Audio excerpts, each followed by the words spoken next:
I advise Beyoncé to divorce Jay-Z as soon as possible because I'm ready to shoot a documentary about Jay-Z, and I guarantee it will outgross Diddy's documentary. If Beyoncé sends me a legal letter on behalf of Jay-Z, I remind her to stay quiet. This is a dispute between men, and she has no right to interfere.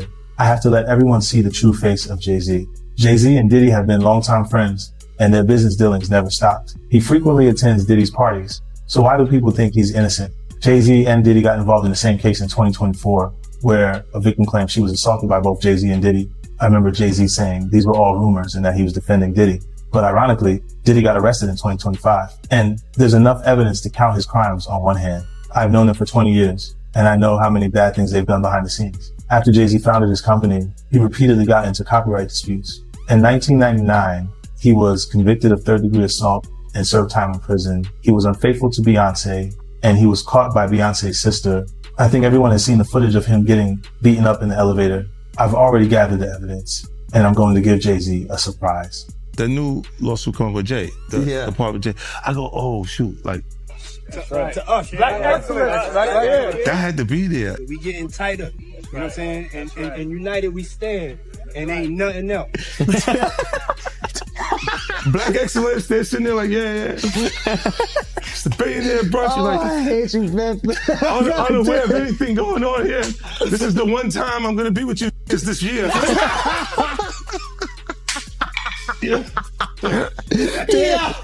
Come on, bro. That's the problem. You didn't realize on Monday that every word that you said was going to be invalidated on. For years, hip-hop's most powerful names weren't protected by innocence. They were protected by silence. 50 Cent's new documentary asks why that silence lasted so long around Sean Combs, Jay-Z, and Beyoncé. Hip-hop's most enduring controversies have been framed as isolated moments. But this documentary reframes them as a system, one where access, loyalty, and silence carried measurable value. As 50 Cent positions his film, the focus shifts from personalities to structures. Who benefits when narratives stall? Who pays when questions persist? And why certain stories never advance beyond rumor? When patterns repeat across time and talent, at what point does coincidence give way to design? Amongst all of us, and laughing and joking with each other. Then over the years, I see them giving garden parties. You understand what I'm saying? You could tell that the people in power had gave that reign to Diddy, and Jay was next in line. So to separate him, when in fact, they may be two of the same, but because Jay-Z is low-key, that low-key sneaky shit, and Diddy is, and was rambunctious, you know, just out with it, it don't mean that they not two of the same. One just a little quieter with his shit. What happened at the basketball game? When they ran into, you guys ran into Jay-Z? They were just talking. They was talking amongst each other about their little white girls. They little skinny white girls. And I mean, did Diddy always say negative things about Jay around you? The time he was trying to get Ja Rule to go at Jay, yeah. He was. They worked it out. Was there a reason behind it? I couldn't tell you the reason behind it. It was probably because Big had died. I don't know what it was, man. I don't know why he wanted Ja Rule to go at Jay. I guess if he kept them beefing or kept them into some bullshit, he could rise up in between both of them. You know what I mean? Yep. It definitely was some snake shit. Well, you know, Meek Mill is also someone who has been tied into this whole Diddy. Rihanna was trafficked to Def Jam. She was an innocent baby when she came over here. And look She at was her now. 14 going on 15 years old. Flown over without parental supervision in a private plane by a man who was supposed to be a producer who auditioned her at 3 a.m. in the fucking morning in a hotel room. Auditioning at 3 a.m. in the morning, a 14-year-old girl. She was flown to another country. She was taken to Def Jam headquarters. She was left in a conference room alone with Sean Carter for nearly 6 hours alone with no parental supervision. Her father collected a $500,000 check. She has the fastest inked deal in Def Jam history. Influence and entertainment rarely operates alone. It consolidates through proximity. The documentary traces how careers accelerate near centers of capital and stall when distance is enforced, suggesting that proximity itself becomes leverage. Within this lens, associations around Diddy and Jay-Z are examined not as proof, but as context, a map of who stood close, who moved away, and who stayed quiet. When access becomes currency, who controls the exchange? Think of that. And those men sit up there and seen her being abused by him, and they did what everybody else did for years in the industry. They kept it quiet and kept doing business with her. Do you think a lot of people know what Puff was doing and kind of just turned a blind eye? Yeah. That's a no-brainer. That's a no-brainer. He had got so... You're listening. Everybody in the world knew he took a cowbell and tried to beat the coach up with it. Nobody did nothing. They heard stories for years about him slapping, beating Kim and all other women that he was with. I'm surprised more haven't came out with it. They don't probably want the attention or whatever. But there's more women out there can say that he probably put their hands on them.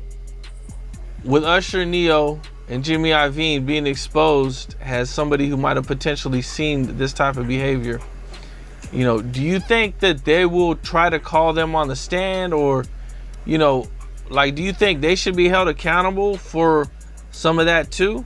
Well, I think that when you have situations like that and you in a room with somebody, you can't make them see anything when they come to the stand, because all they could say is that I didn't see it.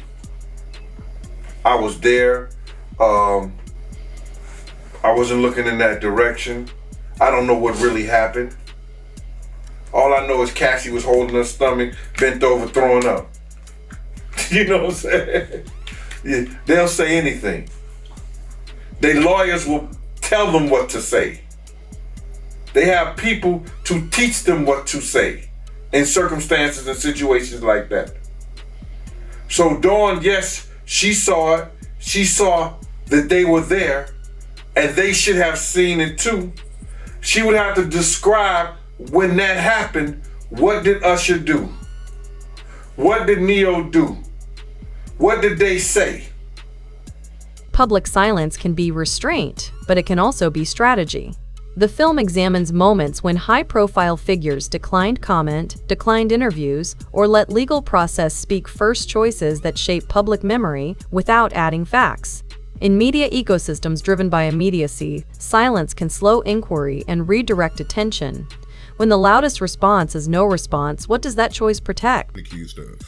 Well, when I first heard the when I first heard the allegations, I said to myself, that's 2000, that's when I was there. And so I got to read what was said and how it went down and everything like that. And then first of all, I start seeing some inconsistency. But I don't want to, criticize the victim or the person that said that they was a victim, but some of the statements and some of the things that I heard was incorrect. As far as I know what we did at that time. First of all, we did not use limousines. We used SUVs in 2000. You know what I'm saying? So when she said that it was a limousine that picked her up, or she went with a limousine driver, I was kind of skeptical and wanted to hear more about her story. So now she said that the limousine driver, got her into a party, but it's somehow she had to went to a gas station, and if you know that area, there's no gas stations unless you walk all the way up to 96th Street. That's like 40 something blocks. So I was like, all you had to walk to the west side, which is another 14, 15 long blocks. And then you would have to know where you're going to find that gas station because it's close to the West Side Highway.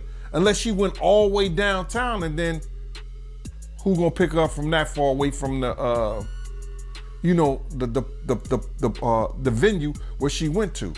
So, and then she said something about that, the allegation said something about that she went with the limo driver. So did the limo driver drop Puff them off or Jay them off, then came back and got her, then take her to the party? It was just a lot of inconsistencies. I was like, first of all, we didn't even use limousines. You understand? Bad Boy used SUVs. So I found those being real inconsistent on what the story she was talking about. And then for limousine driver who would know us, because our drivers didn't drive limousines, how you gonna tell somebody to get in the party? He had to go through security for that. And that just wouldn't have happened. That wouldn't have happened. A critical turn arrives as allegations enter the public record through filings, interviews, and sworn testimony, moving discussion from whispers to documents. Why now? Why? Because he's the acceptable monster at this time, like R. Kelly was the last time I sat on this couch. So who's next? Y'all don't see the lineup? Yeah, we see the lineup. I'm just waiting to see who's next. Jay-Z is setting Diddy up. Why is everyone having such a hard time? He ain't doing shit different. He lined up D. Haven, stole his life and identity. He lined up Big L, stole his life and identity. He lined up Dame Dash, stole his life, identity, and took his love. Lined up R. Kelly. He wants to be the one. Yeah, shout out D. Haven. He actually hit us up, wanted to tell this story. You need to talk to D. Haven. Yeah, we need to talk to him. I told you that last year when I put you on the phone with him. You did. I want you to think about this. Allegedly, Sean Carter is responsible for enacting Hype Williams to put Aaliyah on a faulty plane to move her out the way as punishment for rejecting him, and so he could level up Beyoncé, who was struggling. Let's just say allegedly that happened. Now I want you to think about 106th and Park with Mary J. Blige. Free, who is a victim of Sean Carter. Yeah. Mary J. Blige, who is a victim of Sean Combs, are sitting there talking about the death of Aaliyah amongst each other. Think about that. You got a Diddy victim, you got a Jay-Z victim, and you got a superstar gone. They know what happened. And yet, they had to sit there and have that conversation like they didn't know who did it. Think of the power. Think about Claudia Jordan right now. Claudia Jordan don't ever mention my mother name. She mentioned it yesterday. Talking about why people are afraid to come forward. You mean like you? You was Diddy girl. Corey was Jay-Z girl. Why don't you claim your friend?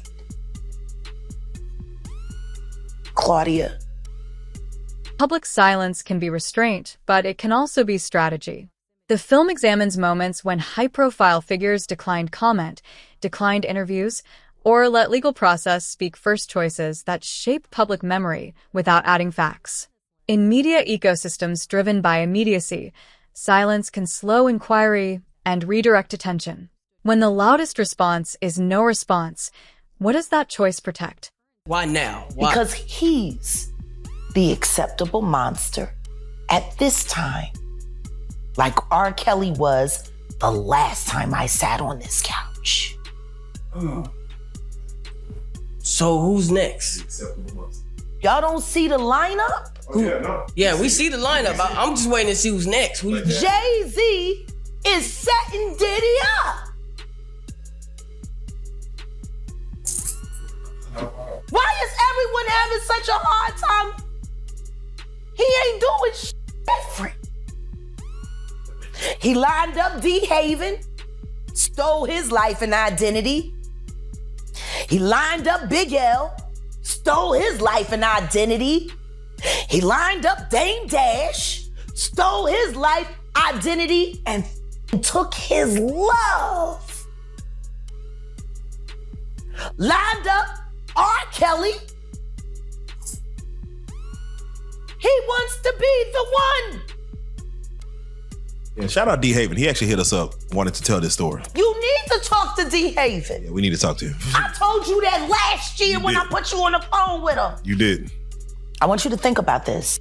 Allegedly, Sean Carter is responsible for enacting Hype Williams to put Aaliyah on a faulty plane to move her out the way as punishment for rejecting him, and so he could level up Beyoncé, who was struggling. Let's just say allegedly that happened. Now I want you to think about 106th and Park with Mary J. Blige. Free, who is a victim of Sean Carter. Yeah. Mary J. Blige, who is a victim of Sean Combs, are sitting there talking about the death of Aaliyah amongst each other. Think about that. You got a Diddy victim, you got a Jay-Z victim, and you got a superstar gone. They know what happened.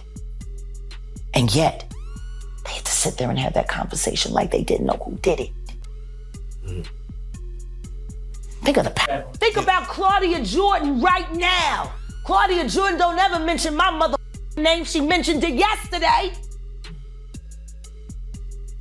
Talking about why people are afraid to come forward. You mean like you? You was Diddy girl. Corey was Jay-Z girl. Why don't you claim your friend? Claudia. A critical turn arrives as allegations enter the public record through filings, interviews, and sworn testimony, moving discussion from whispers to documents. That has so much promise become an icon as far as in the music business and stuff that he did to turn around and just tear his whole life down. But it's all because of his mentors and the people that trained him and taught him the music business. You know, it's all about the people who trained and taught him the music business, because Puff wasn't, he wasn't born a monster. You know what I'm saying? He was made into a monster, brother. Do you understand what I'm saying? He was made into a monster from the stuff that happened to him, the things that he had to do. You understand? The things that he had to do to become who he is.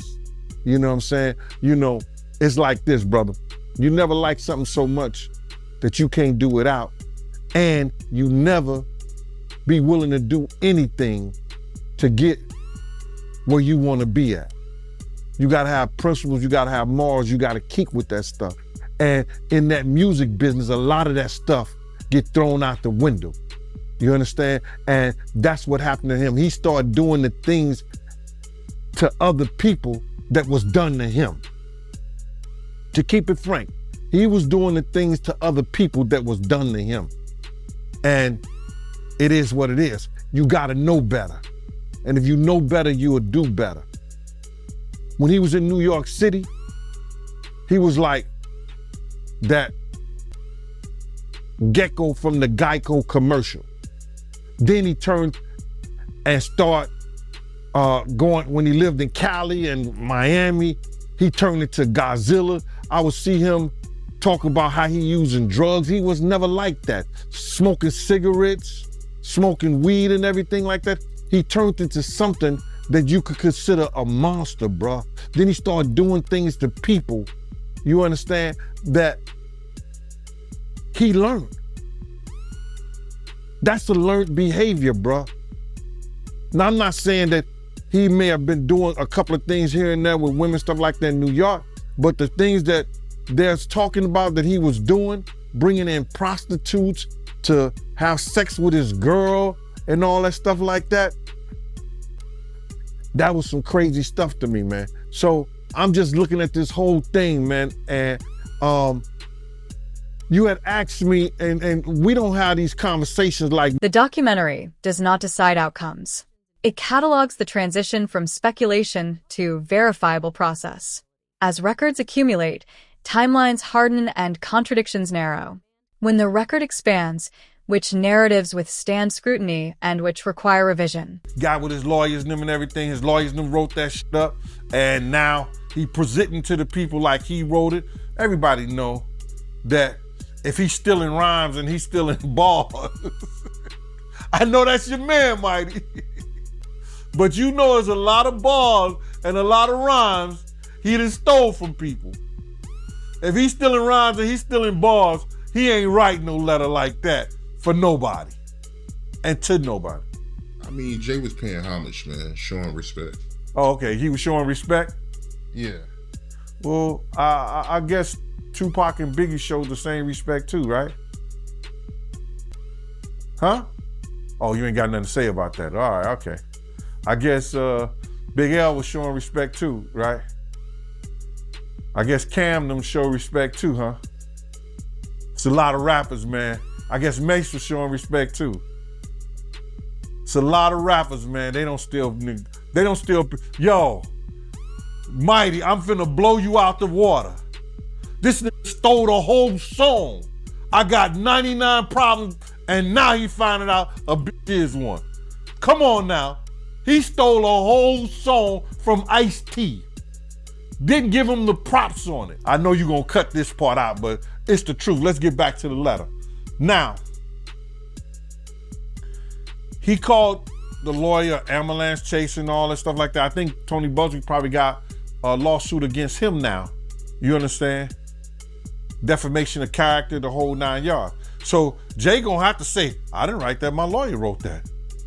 But he came out like saying that he wrote it, like he was doing that. So he got him a defamation claim, defamation. I think Tony Busby got a defamation lawsuit against him right now. Against his character, this, that, and the third, the whole 9 yards.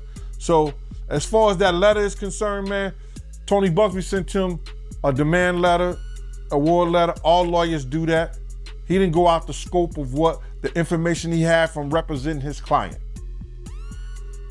Now Jay-Z is sitting back, you know what I'm saying, going at him personally. Now, all this back and forth and this media stuff like that, 9 times out of 10, you usually don't find that lawyers going at each other in the media. They be doing that shit in the courtroom, but it makes for entertainment. And I guess we're being entertained by this bullcrap. Legacy Coverage is not shapes erased by a consequence. single claim. By comparing It is headlines, tested by how omissions, and framing institutions across respond to outlets, claims. the documentary The film places interrogates how icons media within their attention can historical amplify arcs, some stories creative while impact, muting others. cultural leadership, Editorial and choices, philanthropic what leads, reach. what weighs, Then what asks never how airs legacies carry absorb weight. scrutiny When without coverage becomes collapsing into uneven, defensiveness. who sets the In moments agenda of challenge, and who bears the does cost? legacy invite transparency, I want to or say this does it demand to insulation? protect myself, that there's stories of Jay talking to underage girls. It was a girl from my block. that was 16, 17 years old that Jay was talking to. If she was 17. So there's plenty of stories out there that they might flood the market of Jay talking to underage girls. I heard this kid that is claiming to be his son. His mother was 15 when she conceived him and had him at 16. And Jay refused to do a blood test or anything like that. And all of a sudden, when this has gotten real big and Tony Bugsby had taken the kid's case, the kid just got arrested for having a gun in his car, I think, like that. Did you hear something about that? That the kid got arrested for having a gun in his car, and when they go and watch the tape, somebody was planting a gun in the kid's car. Now the kid who never been in trouble to that degree, and now he's facing a case for a gun case for having a loaded firearm in his car. So, answer your question. There's plenty of stories. Ain't Beyoncé one of those stories? Isn't Foxy Brown one of those stories? Isn't that kid mother one of his stories? There's a lot of stories, bro. So, that's what I say about it. Coverage shapes consequence. By comparing headlines, omissions, and framing across outlets, the documentary interrogates how media attention can amplify some stories while muting others. Editorial choices, what leads, what waits, what never airs carry weight. When coverage becomes uneven, who sets the agenda and who bears the cost?